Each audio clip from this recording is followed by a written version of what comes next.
Ladies and gentlemen, for those of you who do not know me, I am one of Nigel's infamous Rutland 3.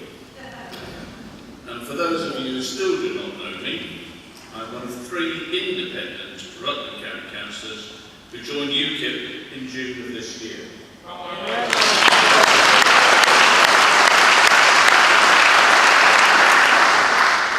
Why infamous, may you ask?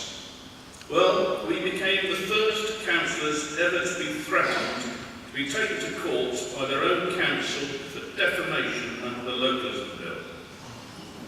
For nothing more than having the temerity to ask questions and call ourselves the Rutland Anti-Corruption Group. Apparently, by adopting such a name, we were implying the council was corrupt.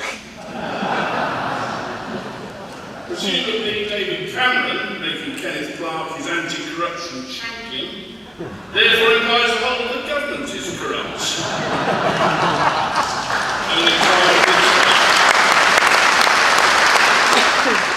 Unfortunately for Rutland Council, Lord McNally steps in and happens to point out that a council cannot sue an individual for defamation.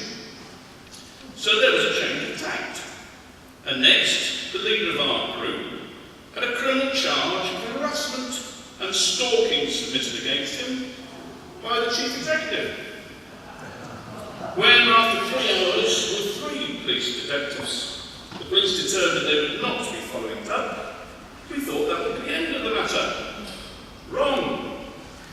The Conservative-led council then determined to authorise the engagement of lawyers at public expense up to the sum of £150,000 for the Chief Executive to pursue a personal defamation charge against us. Having endured all of this, trying to do nothing more than the best for a country we love and are proud, a country we believe upheld the very principles of democracy, we decided to join UKIP to afford some protection and to have a political party supporting us in our endeavours to do nothing more than reveal the truth. In our opinion, the current misuse and misappropriation of public money is an utter disgrace.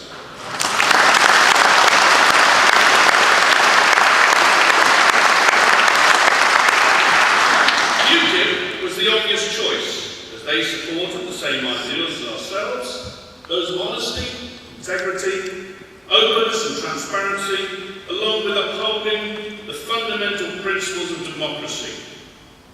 We believe, as does UKIP, that local government has to be returned to the people and must no longer rest with those bureaucrats working too closely with council leaderships.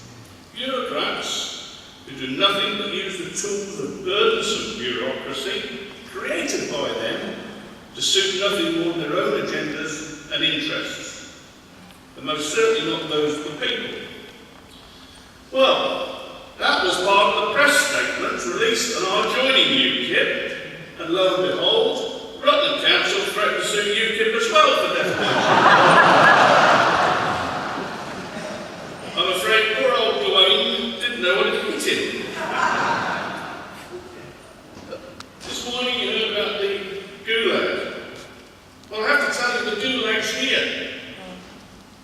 The European bureaucratic juggernaut is already in the very heart of England. I'm sure everyone will recognise the similarity of practices in this country, in local governments, with those we despair of in Europe. Burdensome bureaucracy, squandering of millions of public money, total lack of openness and transparency, no accountability. That is why the fight has to now start here in this country before it is too late. If we are not careful, we will be fighting for a referendum to get out of Europe when Europe has already taken control of our national and local government.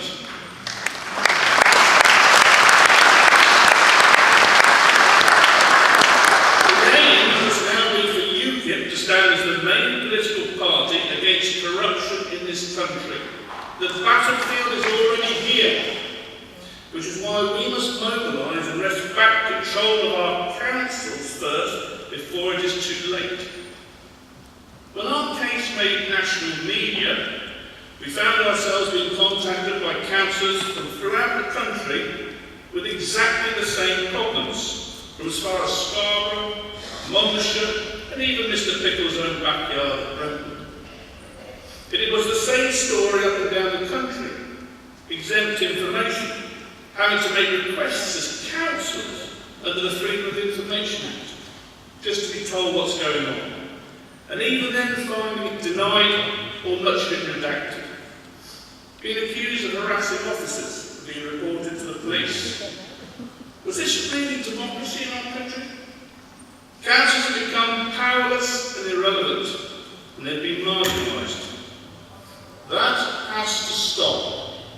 And it is UKIP that must now unite all these councillors around the country who have made such a bold stance, must strive to uphold the fundamental principles of democracy. It must be UKIP that is not afraid to say we stand for anti-corruption in Europe, and now more importantly, here in the UK.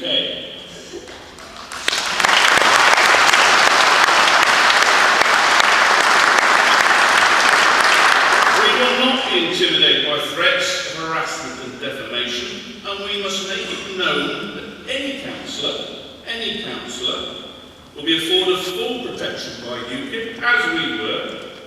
It is the only party that will make a stand against any form of corruption, a word that never was associated and never should be associated with this country, nor will it be with UKIP. Conservative and Labour councils no longer control councils in the interest of the people in this country. Instead, they control them in the interest of bureaucrats and themselves. UKIP must now make it clear that it will wrest back control of the councils for the people of this country. That starts with mobilising now. We've heard about elections next year. That means we've got to strive to ensure that UKIP get those 1,000 councillors next year and make the message clear. We are back in control of our